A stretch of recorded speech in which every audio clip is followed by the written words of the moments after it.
Hello students, good morning. आज की class में हम पढ़ेंगे हिंदी ग्रामर का टॉपिक क्रिया।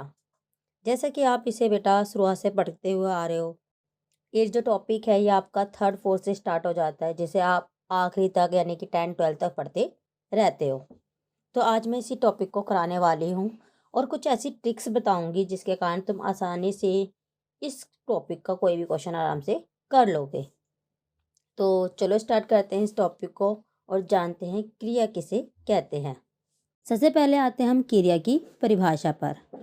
क्रिया का अर्थ होता है किसी काम को करना, और इसकी डेफिनेशन होती है वे शब्द जिनसे किसी कार्य के करने या होने का बोध हो उसे बोलते हैं क्रिया। कार्य करना, जैसे कि लड़का खेलता है, ये क्या कर रहा है? खेल रहा है। होना होना का मतलब होता है जब कोई कहीं उपस्थित हो, जैसे लड़का घर में है, लड़का घर में था, लड़का घर में होगा। ये है, था, होगा, ये सारे होने का बोध कराते हैं, तो ये भी क्रिया होती है। तो हमने जाना क्रिया की डेफिनेशन। अब आती है धातु। अब धातु क्या होती है? क्रिया का जो मूल रूप होता है उसे बोलते हैं धातु। क्रिया के मूल रूप को बोलते हैं धातु। मूल रूप होता है क्रिया से पहले की अवस्था, की आरंभिक अवस्था में वो शब्द क्या था। जैसे पढ़, यह है धातु, और जब इसमें प्रत्यय लगा दिया जाता है तो ये बन जाती है क्रिया। जैसे पढ़, यह है धातु, इसका जब हम क्रिया में बदलेंगे तो ये बन जाएगा पढ़ना। तो पढ़ना क्या होगी? क्रिया। अब आते हैं हम इसके प्रकारों पर। क्रिया के जो भेद होते हैं वो दो आधार पर होते हैं। एक होता है प्रयोग के आधार पर और दूसरा होता है रचना के आधार पर। के आधार पर ये होते हैं दो तरीके के। अकर्मक क्रिया। अकर्मक क्रिया में आप देख रहे हो आगे आ रहा है आ का मतलब होता है बिना कर्म, यानी कि कर्म यानी कि बिना कर्म के।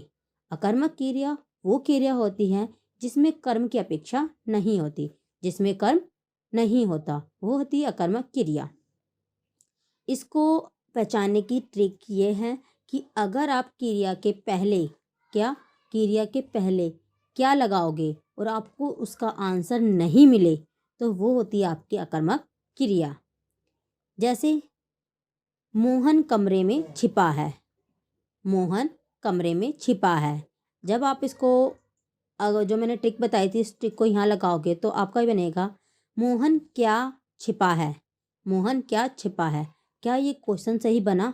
नहीं। और इसका आंसर आप दे पाओगे? नहीं। तो ये कौन सी क्रिया हो गई? आपकी अकर्मक क्रिया।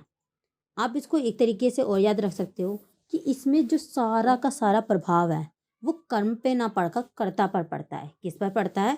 कर्ता पर। जैसे मैंने बताया था मोहन कमरे में छिपा है। अब छिपा है या लेटा है या सो रहा है या खा रहा है या पी रहा है, कुछ भी कर रहा है, सबका प्रभाव किस पे पड़ेगा? मोहन पे। कि अगर वो छिपा है तो वो किसी को दिखाई नहीं देगा, तो सारा प्रभाव किस पे पड़ रहा है? मोहन पर पड़ रहा है। तो ये होती है आपकी अकर्मक क्रिया, जिसमें कर्म की आवश्यकता नहीं होती। इसका सारा प्रभाव जो पड़ता है वो कर्ता पर पड़ता है। अब हम बात कर रहे हैं सकर्मक क्रिया की। सकर्मक, स मतलब साथ, कर्म यानी कि कर्म के साथ। वह क्रिया जिसमें सारा प्रभाव कर्म पर पड़ता है, यानी कि जिस क्रिया में प्रभाव कर्म पर पड़ता है वो होती है आपकी सकर्मक क्रिया। सकर्मक क्रिया में क्या होता है? कर्म की अपेक्षा होती है, इसमें कर्म की आवश्यकता होती है, वो होती है आपकी सकर्मक क्रिया। जैसे तोता अमरूद खा रहा है, इसमें कर्म हो रहा है। अब आप सकर्मक क्रिया को पहचानोगे कैसे? बात आती है ये। तो इसके लिए आपको मैं एक ट्रिक ये बता रही हूँ कि आप क्रिया के पहले क्या लगाओ। मैं जो भी बात बता रही हूँ वो हमेशा यही बता रही हूँ, क्रिया से पहले क्या लगाओ। अगर आप क्रिया से पहले क्या लगा रहे हो, वो पर्सन सही लग रहा है, आपको उसका आंसर भी मिल रहा है, तो वो होती है आपकी सकर्मक क्रिया। जैसे तोता अमरूद खा रहा है। अब इसमें क्रिया क्या है? खा रहा है। इसके आगे लगाओ क्या। तोता क्या खा रहा है, क्वेश्चन बन गया। अब आप इसका आंसर बताओगे तो क्या बताओगे?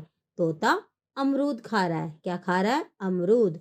तो जो ये अमरूद है ये आपका कर्म है। तो आपको पता चल गया ये कौन सी क्रिया है? सकर्मक क्रिया।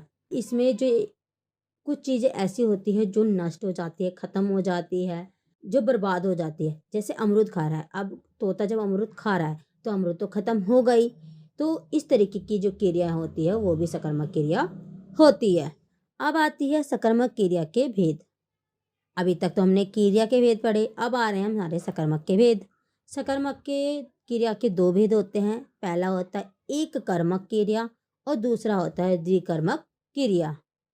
एक कर्मक, एक कर्मक, एक एक मतलब एक कर्म यानी कि कर्म, यानी कि जिन क्रियाओं में केवल एक ही क्रिया शब्द होता है वो होती है आपकी एक कर्मक क्रिया। द्विकर्मक, द्वि मतलब होता है दो, कर्म मतलब कर्म, जिन क्रियाओं में दो कर्म होते हैं वो होती है आपकी द्विकर्मक क्रिया। जैसे महेश अच्छा लिखता है, महेश अच्छा लिखता है, उसमें एक ही कर्म हो रहा है लिखने का, कोई और तो कर्म हो नहीं रहा, एक ही कर्म हो रहा है ना, लिखता है, तो वो हो गया आपकी एक कर्मक क्रिया। अब आता है द्विकर्मक क्रिया। द्विकर्मक क्रिया में क्या होगा, इसमें दो कर्म होते हैं। कितने कर्म होते हैं? दो कर्म। और इसको पता करने के लिए आपको जो वर्ड लगाने हैं वो है किस और क्या, किस और क्या। और जो ये वर्ड है किस, किसको लगाओगे आप को के आगे, और क्या तो मैंने आपको पहले ही बताया था, इसे लगाओगे आप क्रिया से पहले। तो देखो कैसे बनाओगे। जैसे मैंने दिया तुम भाई को रुपए लौटा दो, मैंने वाक्य क्या दिया है, तुम भाई को रुपए लौटा दो। मैंने क्या बोला था, को से पहले क्या लगाना है, किस, और क्रिया के पहले लगाना है क्या, तो बनेगा तुम किसको क्या लौटा दो, तुम किसको क्या लौटा दो। तो इसमें प्रश्न बना, इसका आंसर भी मिल जाएगा, तुम भाई को रुपए लौटा दो। तो आपको आंसर भी मिला और क्वेश्चन भी सही बना। तो वो होती है आपकी द्विकर्मक क्रिया। तो आशा है आपको ये जो पूरा पाठ है क्रिया का अच्छे समझ आया होगा। अगर आपको क्रिया के ये टॉपिक अच्छे समझ आया हो तो प्लीज़ मेरी वीडियो को लाइक करें, शेयर करें और मेरे चैनल को सब्सक्राइब करना ना भूलें। तो हम मिलेंगे नेक्स्ट वीडियो में नए चैप्टर के साथ। Thanks for watching.